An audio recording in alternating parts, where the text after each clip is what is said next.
All right, folks. Hey, glad to be back. I was on vacation for a little while. Let's get caught up on videos and take a look at this John Wick figure.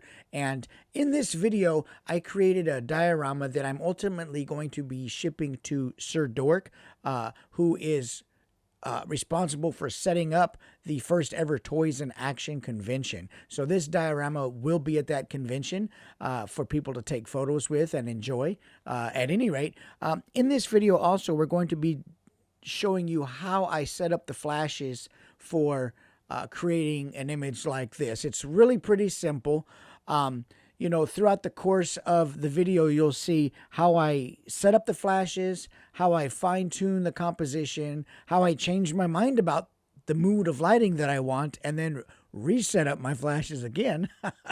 You get to see the entire process. And then at the end, you'll see me pack this up and get it ready to ship out for the people at the Toys in Action convention to, enjoy and take photos with. Take care, folks.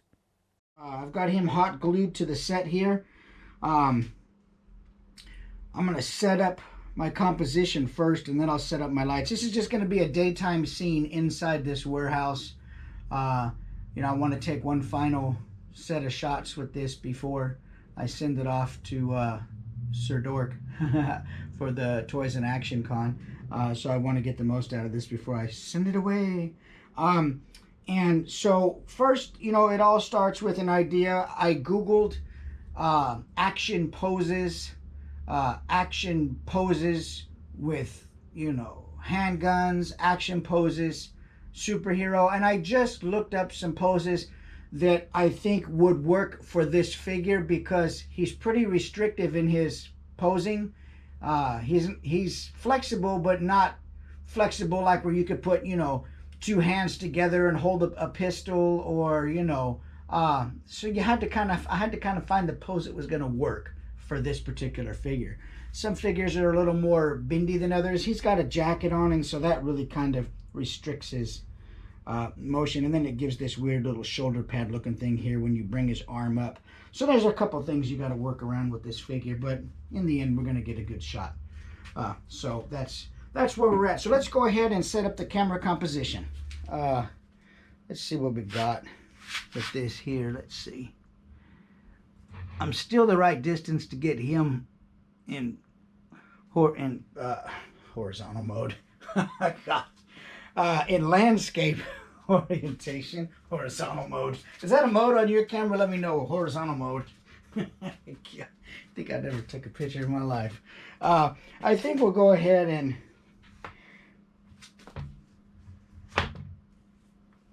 go in landscape. And that's fine. I want to be able to include a little bit of that window, and since I've got him hot glued to the floor already, that's going to be a problem. There we go. We'll back up a touch.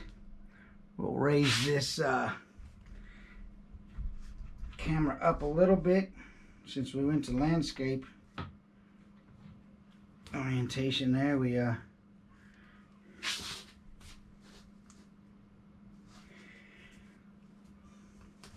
got a little height on him that we don't want. Okay. Come down just a little bit. This is the longest part of it. The photography is easy. This is the part that takes forever. Okay. Poor planning, man. Poor planning. Okay, so this is what we'll do.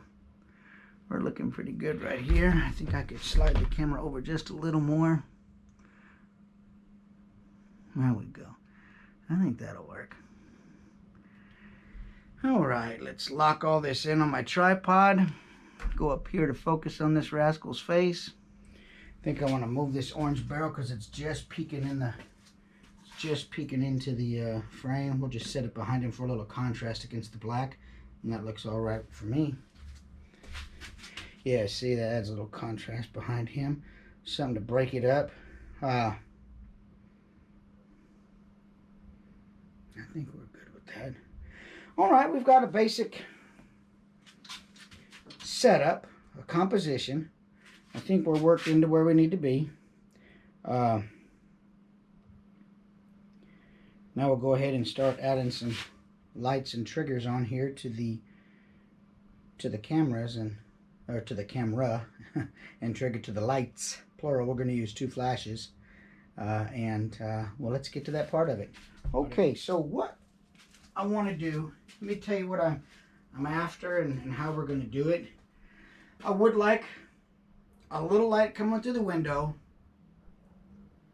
The light coming through the window isn't going to light anything on the scene. It's just going to be bright enough to add depth to the area behind the diorama wall here, just to make it look like there's a light on in another room, but that light isn't going to cast, it's not going to have any effect out here. So I would like to do that. And then just an overhead light. Maybe I could do the overhead light through a gobo. Maybe I'll just put a grid on it. I'm not sure yet. We'll take a look. But at any rate, an overhead light and a light behind here is what I think will work best. Before I set those up, let me set my trigger up here on the camera and get that put on the hot shoe here, and make sure it's off before I put it on the camera, otherwise it will give me grief. It will potentially short out and make an issue that we don't want. Okay, so we got the trigger on there. I've got we'll use this light here. This is an Evolve 200. And you can see I label my lights. This is this light I always use on channel B. But it's an Evolve 200, and this is a great little portable flash. Hey, we've got the rear light set up over in the back behind the screen there. Like I say, that light is not going to add any light to the scene. It's just going to create some depth to the scene. That's all, to give the idea that there's a light on in a room behind Mr. Wick somewhere. It's not for the set itself, you know, on the main part of the scene. So this here, let me bring this out a little bit, and I think we're going to try a couple different things here, really. Drag this back out. We'll raise this up because I want a big light spread, a bigger light spread. So, do I have a grid in there? Yeah, I've got like a 10 or 20. I think I got a 20 degree grid in there, so it should be pretty. I might do it through the gobo just to give it a little more drama. But what we'll do is tighten this rascal down. I'll turn the modeling light on and see where the light falls.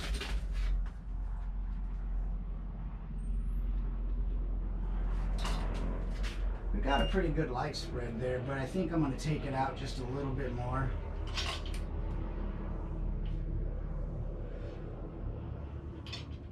There we go. I mean, we've got pretty good light spread over the whole dial, so I think we're okay with that. Sort of level it out a bit. There we go. I think we'll go with that. We've got pretty good light spread there.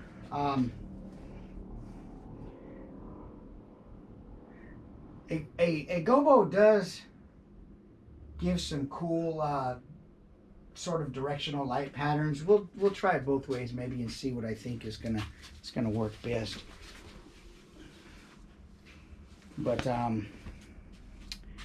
so just a quick recap where we're at. Got the action figure posed. I decided on a lens. Decided on a composition. Adjusted the dial, and I've got a lighting idea that I'm after. We've got the lights in place. The next thing that we need to do is tighten up the composition, and begin to meter each light and see what it's adding to the scene and if it's what we want to create the idea or to create the scene that we want. Okay, so I want to go ahead and shut this light off in the back. Part of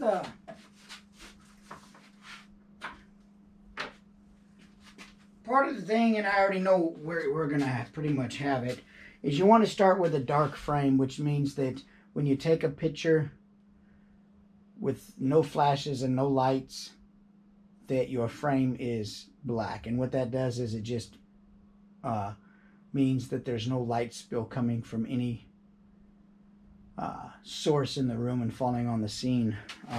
You want to have absolute control over every bit of light that is hitting this scene. And so at F16, I already know I'm going to.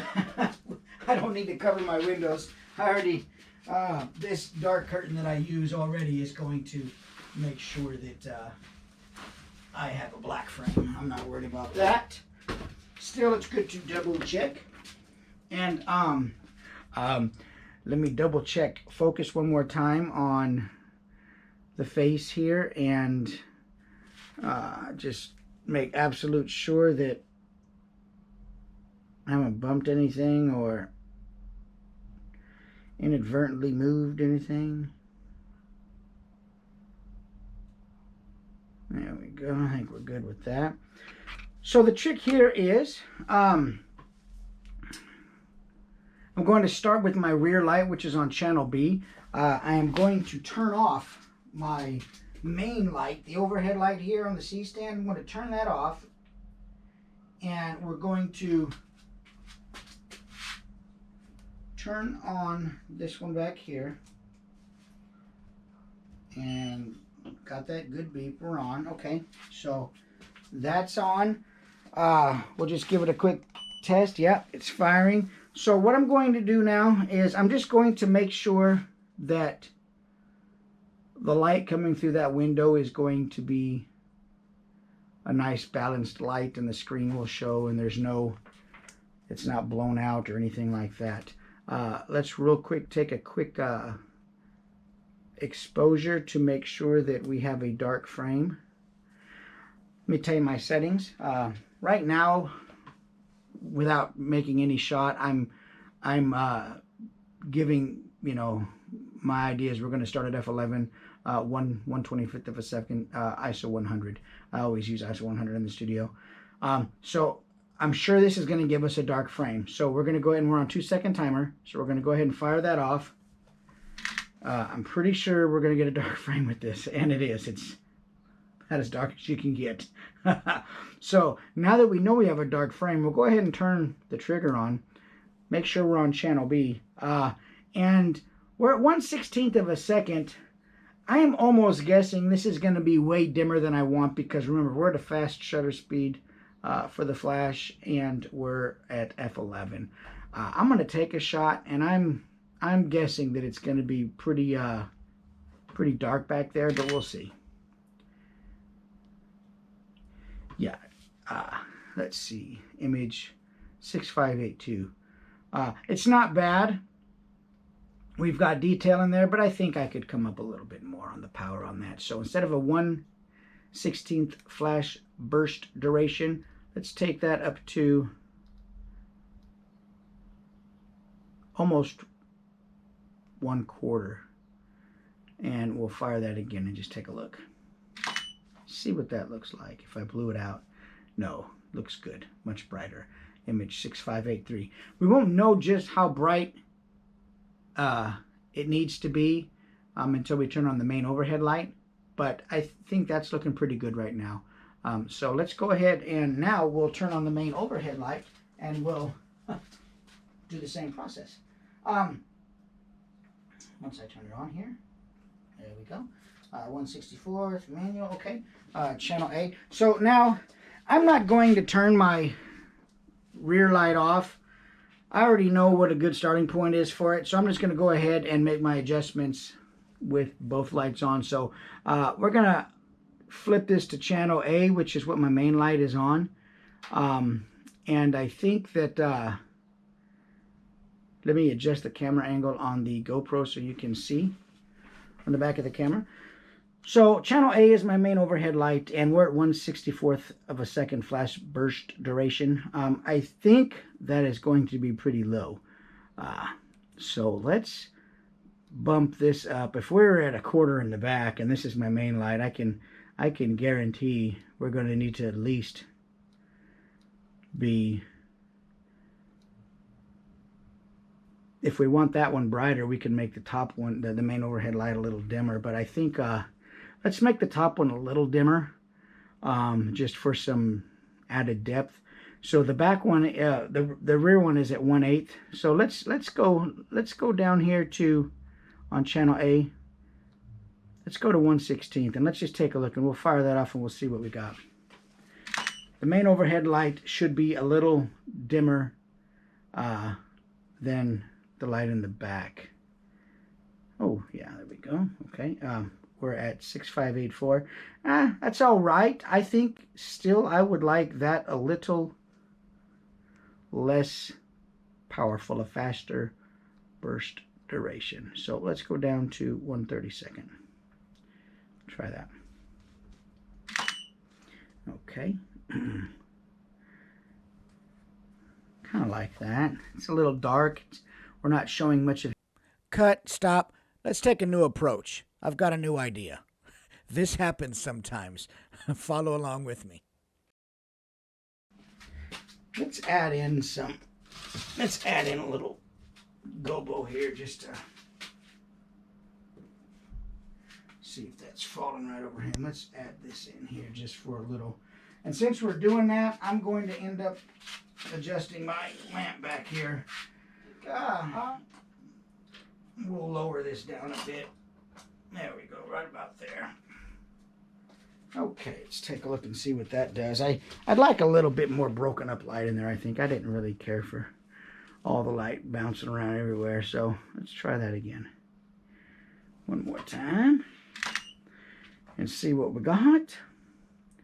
Definitely dark inside there, which of course, because it's got the gobo. So what you want to do, what I'm going to do, I don't know if you want to, we're going to turn the modeling light on. See where that light is falling in there. And we'll back this up to where we get light falling on Mr. Wick. I can see right there, it looks pretty good. Now, you're going to have to lower this down and crank the power up because the light is coming through some little slits in the gobo here, so it's going to take quite a bit more.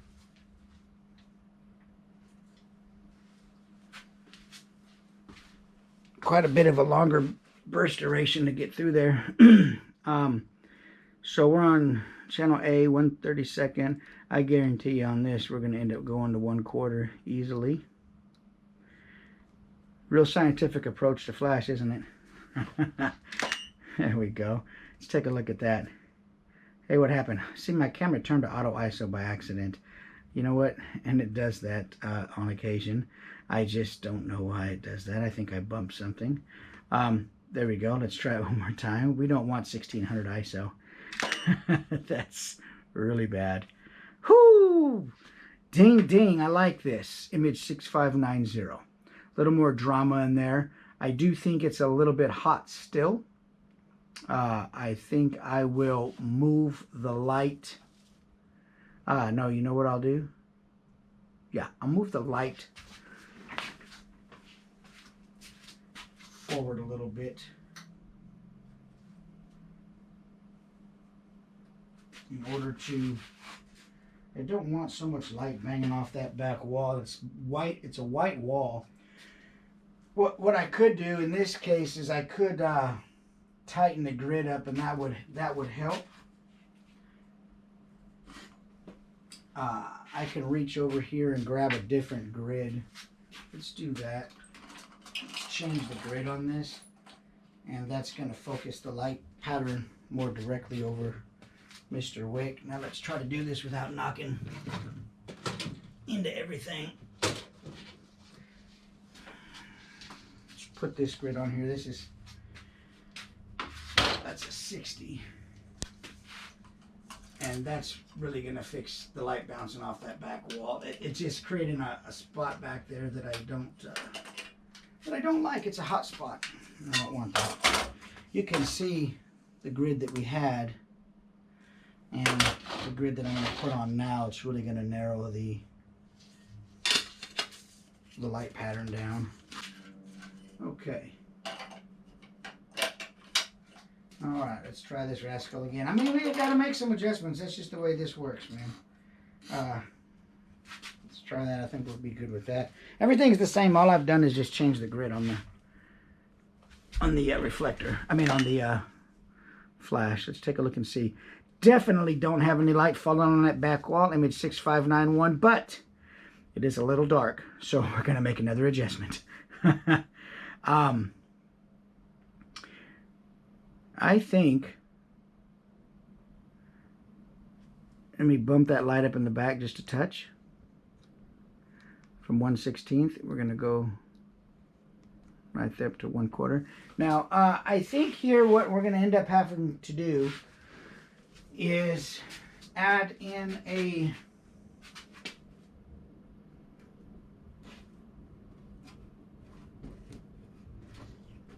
another light source. Maybe. We'll see. We'll see here.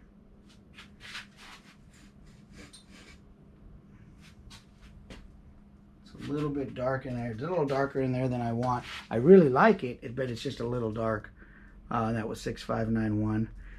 I want to try to get this done with just 2 flashes. Call me lazy.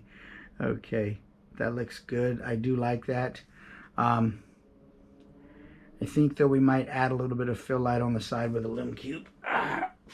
Because I think, now I'm going to tell you what's going to happen. We're at 1/125th of a second on the camera. We're going to have to slow our shutter down, which is not a big deal. The lights, the flashes will stay absolutely the same. The only difference is we're going to slow the shutter down just to pick up the light from the Lume Cube. So, it's always something, you know. It's always something. But as long as you know how to do this, as long as you're not scared to, you know, experiment, and you know how light affects and how shutter speed affects, and you know, then you're okay, man. It's not an issue.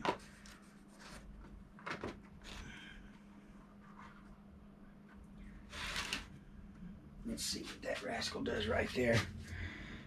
We're gonna now. I will have to shut this overhead light off here on the, there we go, because I'm going to drag the shutter a little bit, and I just do not want that. So here we go over to the settings. I am going to take my shutter speed, and I'm going to go down to 1/2 second. Take the same shot. Okay. Okay. Lume Cube is pretty hot, much brighter than I want, so we'll do it like this. We'll go up here to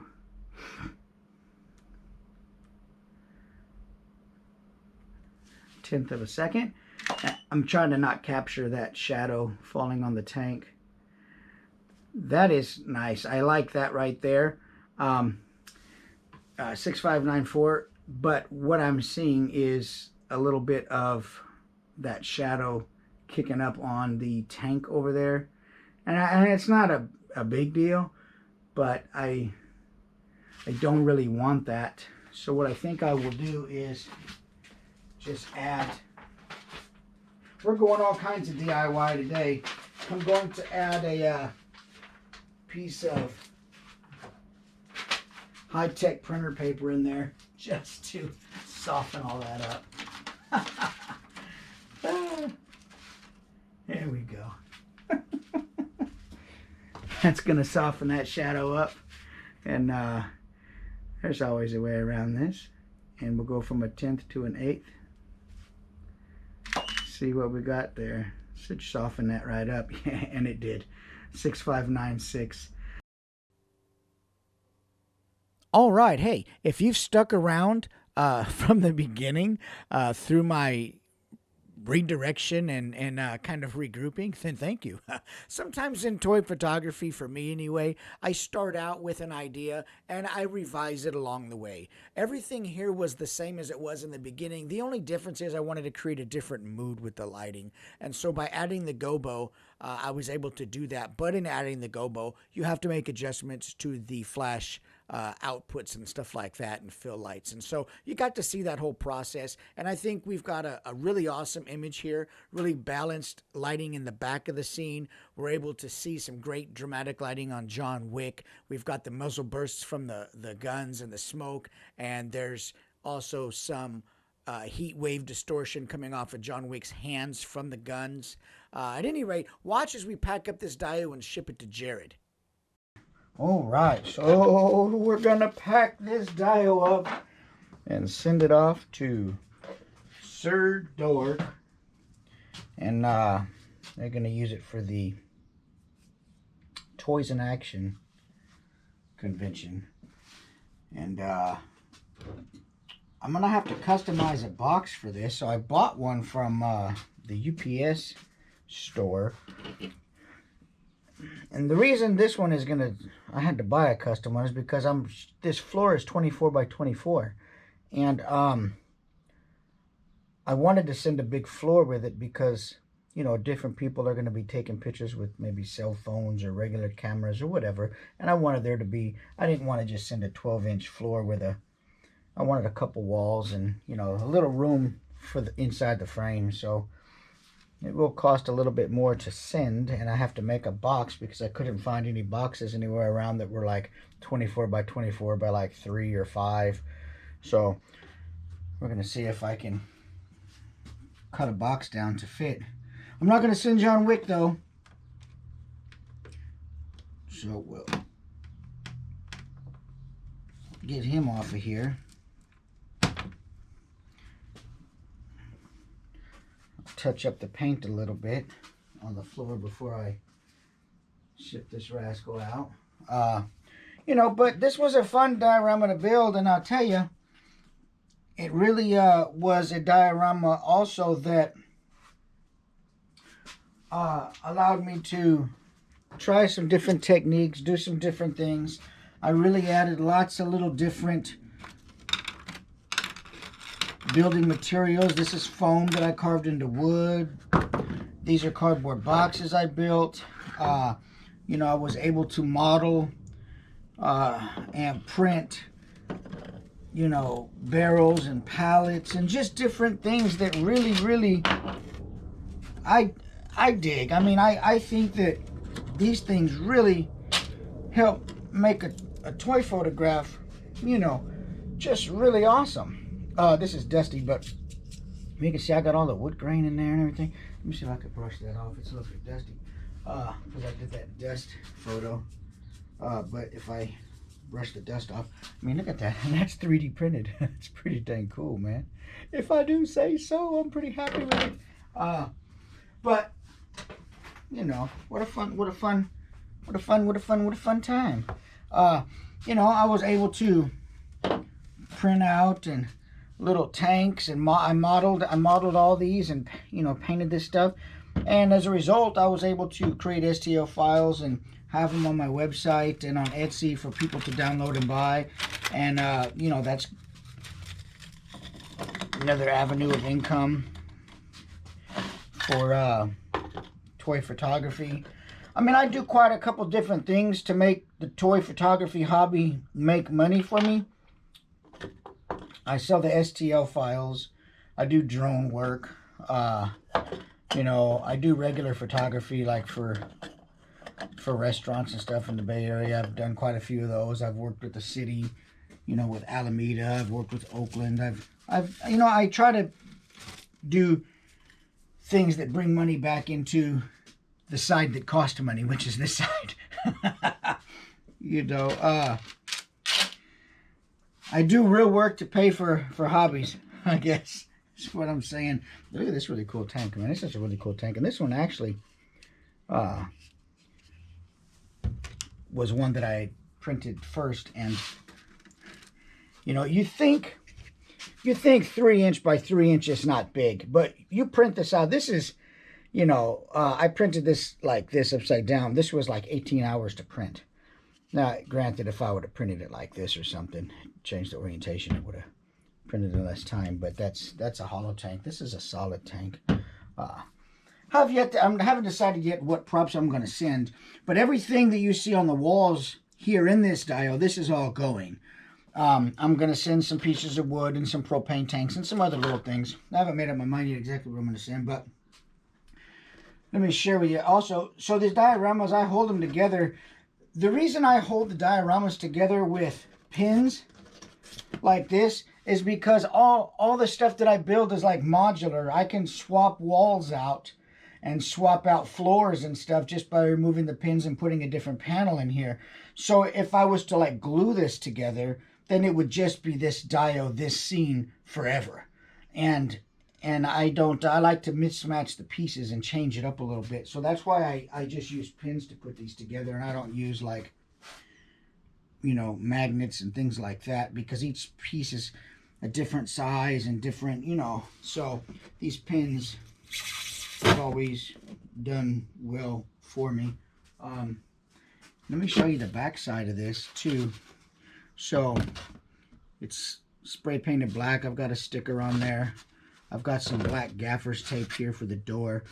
You could glue that in, but I didn't glue it in.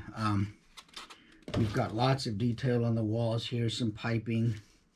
Everything's hot glued on there. We're gonna, and that's all just airbrushed and stippled and stained. This here, oh, I got a pin in here. Same thing on this side. It's spray painted black on the back with my sticker, and all stained and painted, and different fixtures on the wall that I put. So we're going to get these all wrapped up real nice, and I've got to cut some foam to put in here. Let me move some of these things away before I knock them on the floor and break them, because I will absolutely knock stuff on the floor and break it. That's the way I do it. I'm like a bull in the china shop. But at any rate, so let's clear this out, and then I'll start wrapping and packing this stuff up. Hang on. Right. So I've got some bits of scrap foam and bits of stuff I'm going to use to create some like packing braces and blocks or whatever. Like I say, this is kind of a, I've never really shipped an entire dio, and so I'm going to certainly have to create some stuff to ship it and help ensure that it ships, you know, nicely. So we're going to create some, I think probably my highest, we'll probably do 1.5 inch. 1.5 inch should be good for these braces. And for this, this Proxxon is going to be super nice. So let's cut a couple. And they can be 1.5. They can be. This is 6, so 1.5 is going to give me 3 cuts on here for 6. So 1, 2, yes, it should give me 3 cuts. So let's quickly make 3 cuts of this, and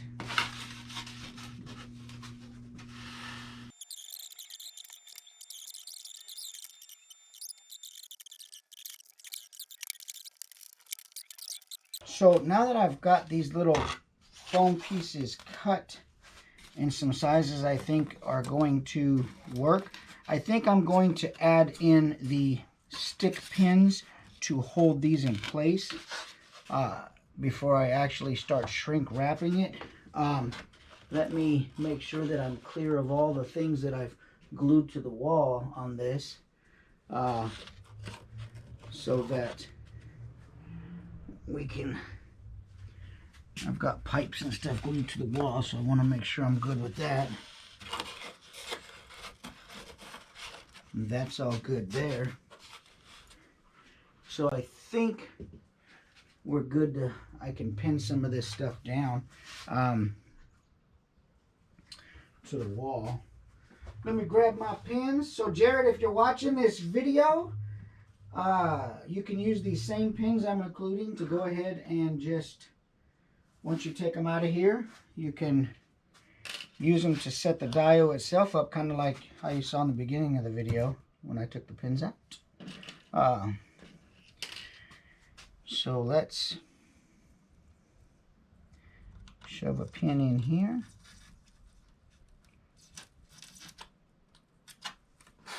And this is just so these don't come undone while I'm shrink wrapping it. And during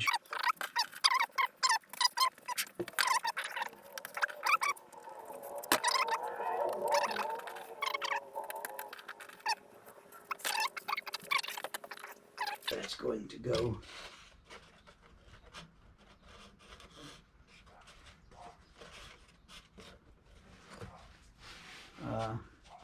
how did I get, I got that piece moved. Okay. Oh, you know what? This goes on that side. That's why. This goes over there. I'm like, what is going on here? There we go. That's right. Okay. So everything's good. Yeah. We can go ahead and pin this last little piece here down before I try to shrink wrap. And I think I'll just do one pin on this rascal. It's all we're really gonna need in there.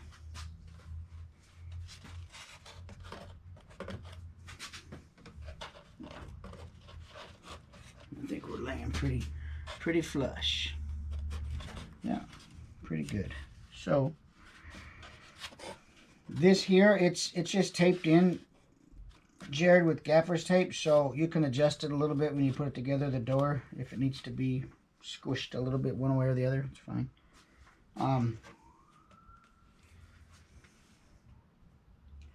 I think I can go ahead and start wrapping this rascal. Audio mark out. So I bought this shrink wrapping roll, and we're going to, I think we're going to start to, we're looking pretty good. What I may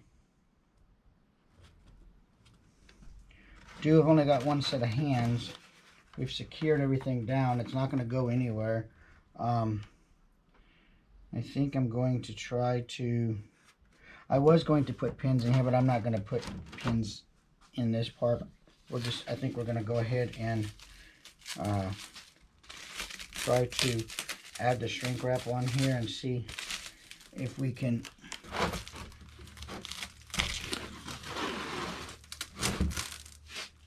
there we go. Now we're getting it, so that people see and have a good time with, you know, the dio, and when they think of insightful imagery, they think, oh man, this guy, he really tried to do a good job. You know.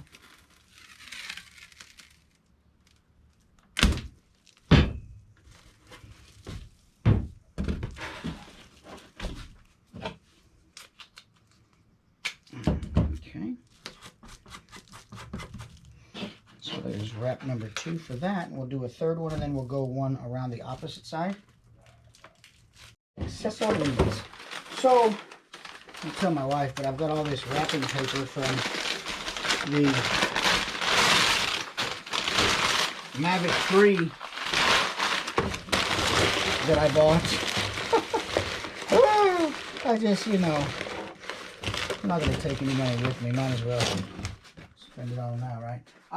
So let's put, and I keep these boxes from, these are boxes that the resin comes in, because I have resin printers, and they just really come in handy for stuff like this. So let's see what we got here. Let's throw a barrel in here.